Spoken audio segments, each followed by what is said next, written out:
নমস্কার, আমি প্রত্যুষা লেগোসের কথা চ্যানেলে আপনাদের স্বাগত। পুজো এসে গেল, আবার আরেকটা নতুন পুজো। তা আজকে হচ্ছে পঞ্চমী, কাল ষষ্ঠী। তা পুজো মানেই জানেন নানা রকম খাওয়া দাওয়া। তা আমরা তো এখানে প্যান্ডেল হপিং করতে পারি না, আমাদের একটাই পুজো হয় লেগোসে। অবশ্যই কালকে আপনাদের পুজো দেখাবো। আর যেটা সবচেয়ে বড় কথা হচ্ছে, এখন পুজো মানেই ধরুন ষষ্ঠী, অষ্টমী, নিরামিষ খাওয়া দাওয়া আছে। তাই দেখি কিছু নিরামিষ রেসিপি ভাবলাম আজকে আপনাদের সঙ্গে শেয়ার করি। আজকে আমি যেটা শেয়ার করব সেটা হচ্ছে কাঁচা কলার কোফতা, মালাই কোফতা। আপনারা জানেন যে কাঁচা কলা, আমি জানি না আপনাদের কেমন লাগে, আমার একদমই ভালো লাগে না খেতে। যাই হোক, কিন্তু এই যে রেসিপিটা কাঁচা কলার, এটা করে দেখতে পারেন। এটা কিন্তু একদমই আলাদা। কাঁচা কলার ঝোল, কাঁচা কলার যাই বানান না কেন, সেদ্ধ কিছুই আমার ভালো লাগে না। কিন্তু এই যে মালাই কোফতাটা, এটা রিয়েলি ভীষণ ভালো। তাহলে আপনাদের সঙ্গে শেয়ার করে নিই কীরকম করে বানাতে হয়, দেখুন আমার সঙ্গে। হ্যাঁ, আর যদি আপনাদের রেসিপি জানতে কোনো অসুবিধা হয়, আমি ডেসক্রিপশন বক্সে পুরো রেসিপি, তার ইনগ্রেডিয়েন্টস কী কী লাগবে, কীভাবে বানাতে হবে সব লিখে দেবো, একটু দেখে নেবেন। হ্যাঁ, ঠিক আছে। তাহলে পুজো সকলের খুব ভালো কাটুক, দেখে নিন আমার সঙ্গে রেসিপিটা। প্রথমেই বলে দিই, দেখুন এই যে কাঁচা কলাটা, এটাকে আমি কিন্তু এই খোসা শুদ্ধ প্রেশার কুকারে সেদ্ধ করে নিয়েছি। কি সেদ্ধ করেছি না, এটা মোটামুটি ধরুন 1.5খানা কাঁচা কলা আছে, আমি পুরো নিইনি, দুটো 1.5খানা আছে। আর এটা একটা আলু, ঠিক আছে, মোটামুটি বড় আলু। এই প্রথমে এই কাঁচা কলা যেগুলো, আমি কেন খোসা শুদ্ধ করেছি আপনারা ভাবতে পারেন, কিন্তু অ্যাকচুয়ালি খোসা শুদ্ধ করেছি। খোসা শুদ্ধ করলে বেশ ভালো সুন্দর খোসাটা নিজে থেকে বেরিয়ে আসে। আপনারা খোসা ছাড়িয়েও করতে পারেন, কোনো অসুবিধা নেই। কিন্তু এবার যেটা করতে হবে সেটা হচ্ছে এই কাঁচা কলাগুলোকে আর আলুটাকে এতে নিয়ে নিতে হবে। নিয়ে এবার একটা ভালোভাবে আর কি এটাকে মাখতে হবে। মাখার পরে এতে কিছু কিছু ইনগ্রেডিয়েন্টস দিতে হবে। আমি প্রথমেই আপনাদের বলে দিই কী কী নেব। একটা হচ্ছে, দেখুন আমি ধনেপাতা কেটেই রেখেছি, ধনেপাতা নেব। এছাড়া এই কাঁচা কলা, আলু, তার সঙ্গে তো অবশ্যই নুন দিতে হবে। যদি আমি সেদ্ধ করার সময় একটু নুন দিয়েছিলাম, কিন্তু তাহলেও নুন দিতে হবে। আর খানিকটা নুন দেবেন, আর নুনের সঙ্গে একটু হলুদ, একটু লঙ্কা গুঁড়ো। আমি জেনারেলি কাশ্মীরি যে লঙ্কাটা গুঁড়োটা হয় অ্যাকচুয়ালি কালারের জন্য, যেটা ইউজ করা হয় সেইটা দেবো, কাশ্মীরি মির্চ যেটা, আর মির্চ পাউডার ওইটা দেবো। আর একটু জিরে গুঁড়ো দেবো। আমার জিরে গুঁড়োটা কিন্তু রোস্টেড জিরাকে আমি গুঁড়ো করে রেখেছি, ঠিক আছে, সেইটা দেবো। দিয়ে এবার এটাকে ভালো করে মেখে নিই, মেখে আমি আবার ফিরছি, ঠিক আছে। দেখুন আলু আর কাঁচকলাকে ম্যাশ করে রেখেছি। আর এর মধ্যে আরও কিছু যে জিনিসগুলো দিয়েছি সেটা হচ্ছে নুন, হলুদ, খুব অল্প পরিমাণে জিরে গুঁড়োটা অবশ্য রোস্টেড জিরে সিডসকে আমি ওটাকে ব্লেন্ডারে ব্লেন্ড করে নিয়েছি, ঠিক আছে। সবগুলো 1 চামচ দেবেন। নুন একটু বেশি দিতে পারেন টেস্ট ওয়াইজ। হ্যাঁ, আর হলুদ একটা ছোটো চামচের 1 চামচ দিয়েছি, ছোটো চামচের 1 চামচ ওই জিরা গুঁড়ো দিয়েছি। আর 1 চামচ লঙ্কা গুঁড়ো দিয়েছি। তবে লঙ্কা গুঁড়ো যেটা দিয়েছি সেটা হচ্ছে কাশ্মীরি মির্চ। হ্যাঁ, কারণ কাশ্মীরি মির্চ পাউডার দিয়েছি শুধুমাত্র কালারের জন্য। এবার আমি যেটা করব, দেখুন আমি রোস্টেড বেসনকে রোস্ট করে রেখেছি। আমি এটা ভালোভাবে যাতে হয়, মানে ভালোভাবে যাতে বাইন্ডিংটা ভালো হয়, তাই জন্য আমি 2 চামচ রোস্টেড বেসন দিয়ে দিলাম। রোস্টেড বেসন দিয়ে এটাকে আমি আরেকবার মিক্স করব, হাত দিয়েই করব। এবং মিক্স হয়ে গেলে তারপর আমি গোল গোল বলের মতো বানিয়ে আমি আবার ফিরছি, আপনাদের দেখাচ্ছি কি করব। ভাজতে হবে। দেখুন গোল গোল করে এগুলো বানিয়ে নিয়েছি। এবার এগুলোকে কী করতে হবে, ছাঁকা তেলে ভাজতে হবে। আমি এবার নিয়ে নেবো প্যানের মধ্যে তেল নিয়ে আমি ভাজবো। দেখে নিলেন কীভাবে করলাম। হ্যাঁ, এবার আমি তাছাড়াও লিখে দেবো ইনগ্রিডিয়েন্টসগুলো। এবার প্রথমে এগুলোকে ভেজে নিই, কোফতাগুলো ভাজা হয়ে গেলে তারপরে আমি যেটা করব, যে কী করে আমি ওর জন্যে মানে মালাই কোফতা বানানোর জন্য যে গ্রেভিটা বানানো হয় সেটা কীভাবে বানাবো আপনাদের করে দেখাবো, ঠিক আছে। আগে ভেজে নিই, তারপর আবার দেখাবো কীভাবে ভাজছে, আপনাদের একবার দেখে নিচ্ছি। তেল গরম হয়ে গেছে আর আমি ওর মধ্যে কোফতাগুলোকে দিয়েও দিয়েছি। হ্যাঁ, 2 পিঠ খুব ভালো করে ভাজতে হবে, বেশ লালচে বাদামি মতো রং হবে সেরকমভাবে ভেজে নিতে হবে। আমি পুরোটা ভেজে নিই আপনাদের দেখাই। বড়াগুলো সব ভাজা হয়ে গেছে, কোফতাগুলো, আর খুব ভালো দেখুন একদম নরম হয়েছে, দেখলেই বুঝতে পারবেন।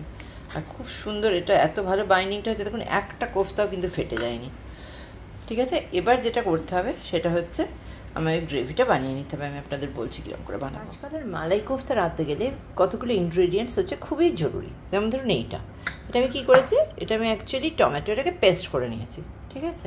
আর এই যে জিনিসটা দেখছেন, এটা হচ্ছে আলমন্ড আর কাজু বাটা মানে আমি অবশ্যই ব্লেন্ডারে ব্লেন্ড করে নিয়েছি। আর একটু যেটা লাগবে সেটা হচ্ছে কুকিং ক্রিম। আর 2 থেকে 3টে, আচ্ছা 4টেই ধরুন কাঁচা লঙ্কা নেবো আমি, কুচি কুচি করে দিয়ে দেবো। আর যেটা লাগবে সেটা হচ্ছে কিছু ড্রাই স্পাইসেস লাগবে, যেমন নুন স্বাদ মতো অবশ্যই, একটু হলুদ লাগবে, একটু লঙ্কা গুঁড়ো লাগবে, আর যেটা লাগবে সেটা হচ্ছে ধনে আর জিরে গুঁড়ো, ঠিক আছে। আর একদম সবশেষে একটু গরম মশলা তো অবশ্যই দেবো। এবার তাহলে দেখে নিন কী করে আমি রান্নাটা করি। একই প্যানে তেলটাকে একটু কম করে নিয়েছি, হ্যাঁ, তেলটাকে রেখে দিয়েছি।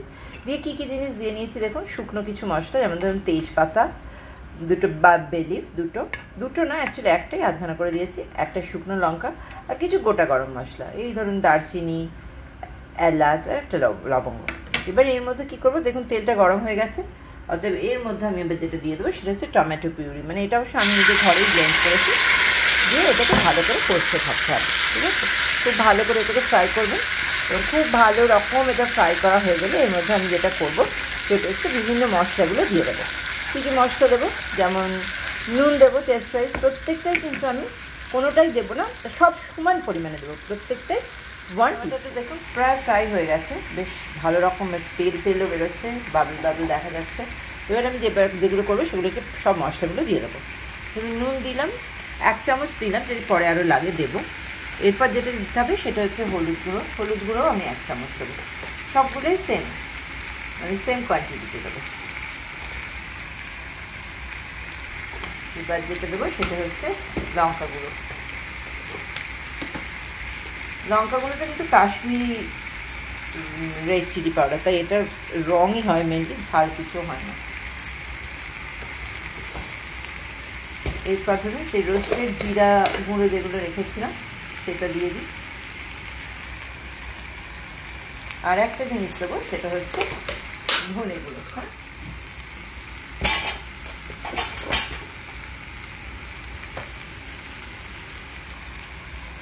সবগুলো দেওয়ার পর একটু জল দিয়ে দিন, কারণ মশলা অনেক সময় কী হয় না, মশলা কষতে যদি পুড়ে যায় তাহলে খুব বাজে খেতে হবে, মানে জ্বলে যাবে।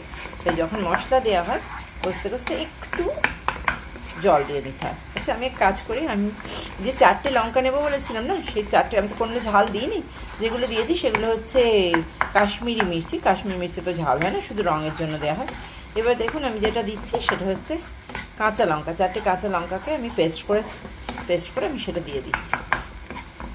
একটু জলটাও পড়বে, তাহলে মশলাটা অন্তত জ্বলে যাবে না, পুড়ে যাবে না।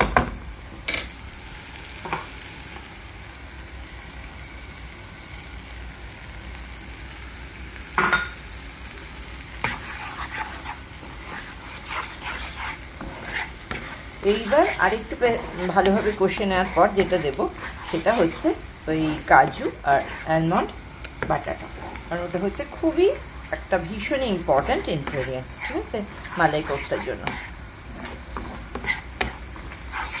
আর একটু ভালো করে কষা হয়ে যাক, ভাজা হয়ে যাক, তারপর ভালো করে কষা হয়ে গেছে, দেখুন কীভাবে তেল বেরোচ্ছে, খুব ভালো করে কষা হয়ে গেছে। এবার আমাদের যেটা করতে হবে সেটা হচ্ছে যে ওই কাজু আলমন্ড যে পেস্টটা তৈরি করেছি সেটা এবার এতে মিশিয়ে দিতে হবে, হ্যাঁ।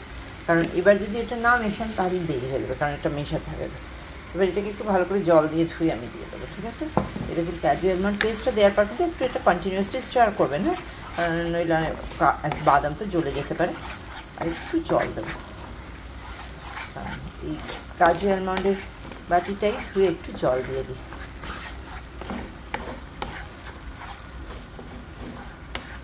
কন্টিনিউয়াসলি নাড়তে এটা যখন খুব ভালো করে ফ্রাই হয়ে যাবে তখন যেটা করতে হবে, এবার জল দিয়ে তার মধ্যে এই কোফতাগুলোকে মিশিয়ে দিতে হবে। একটা কাজ করি, আমি জানেন এইটা তো ভীষণ অনেকটাই রয়ে গেছে এই বাটিটার মধ্যে, এই জলটাই একটু দিয়ে নিই, ভালো করে ধুই বাটিটাকে।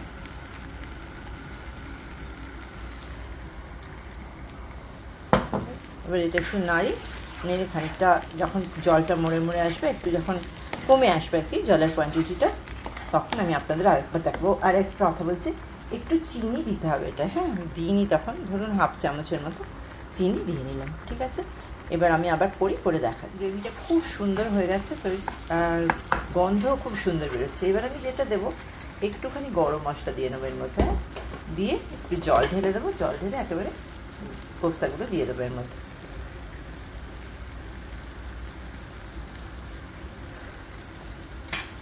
ইচ্ছে করলে আপনারা নামানোর আগে একটু ঘিও দিতে পারেন, কিন্তু আমি দেবো না, কারণ খুব বেশি মানে জিনিসটা খুব বেশি রকমের আর কি তৈলাক্ত হয়ে যাবে। আমি তেল যদি এটা খুব কমই ইউজ করেছি, কিন্তু কাজু আলমন্ড বাটাটা দিয়েছি তো পেস্ট, ওগুলো তো সবের মধ্যেই ফ্যাট আছে, তাই দরকার নেই এগুলো বেশি আর দেওয়ার দরকার নেই। এবার যেটা করবো একটু জল ঢেলে দিই, দেখুন খুব ভালো করে এটা কষা হয়ে গেছে। জল ঢেলে একটু ফুটে উঠলেই আমি এই কোফতাগুলোকে এর মধ্যে দিয়ে দেবো।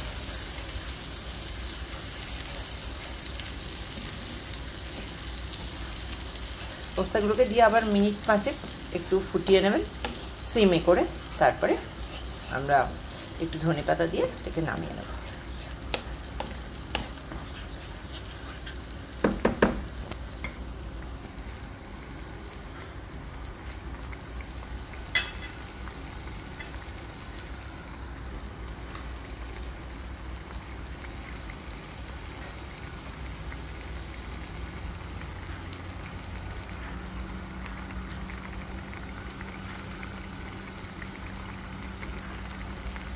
এবার একটু সিমে করে দিয়ে ইয়েটাকে ফ্লেমটাকে করে একটু ফুটিয়ে নিই, ঠিক আছে? ফুটিয়ে আবার আমি মিনিট 5 মতো ফুটিয়ে আবার আমি পুরো কমপ্লিট হয়ে গেছে। পুরোপুরি কমপ্লিট হওয়ার পর আমি একটু ধনেপাতা ছড়িয়ে দিয়েছি ওপরে। এবার আমি একটা বাটিতে ঢেলে নেবো আর উপর দিয়ে একটু ক্রিম ছড়িয়ে দেবো, ঠিক আছে? হয়ে গেছে রান্না, দেখে নিলেন। জানাবেন অবশ্যই কেমন লাগলো রেসিপি, হ্যাঁ? আর প্লিজ প্লিজ কিছু কমেন্ট করবেন, ভালো লাগুক খারাপ লাগুক কিছু তো লিখে জানান, তাহলে বুঝতে পারবো যে আমার কি ভুল হচ্ছে। আর যদি ভালো লাগে, ইন কেস ভালো লাগলে প্লিজ লাইক আর শেয়ার করুন। আর যদি আপনারা আরও আমার চ্যানেলটা দেখতে চান, লেগোসের কথা শুনতে চান, জানতে চান, তাহলে প্লিজ একটা সাবস্ক্রাইব করে দেবেন, ঠিক আছে? এবার আমি রেখে দিই, মানে জিনিসটাকে সার্ভ করবো কীরকম করে দেখিয়ে দিই, দেখে আমি আবার আপনার সঙ্গে কথা বলছি। দেখুন এটা সার্ভ করার জন্য রেডি হয়ে গেছে, রান্না কমপ্লিট। দেখবেন এরকমভাবে বানিয়ে, ঠিক এইভাবে বানিয়ে খুব ভালো খেতে হয় আর খুব খুব খুব সুন্দর দেখতেও হয়েছে, কিন্তু টেস্ট হয়েছে আরও ভালো। আর এর উপরে যে দেখছেন যে হোয়াইট হোয়াইট কালারের, ওটা আমি অ্যাকচুয়ালি ক্রিম দিয়েছি, ঠিক আছে? ঠিক এইভাবে বানিয়ে আমায় জানাবেন কিন্তু কেমন লাগলো। ঠিক আছে, আজকের মতো চলি। পুজো খুব ভালো কাটাবেন, সকলে খুব ভালো থাকবেন, হ্যাঁ? আর প্লিজ লাইক আর শেয়ার করতে ভুলবেন না কিন্তু। বাই।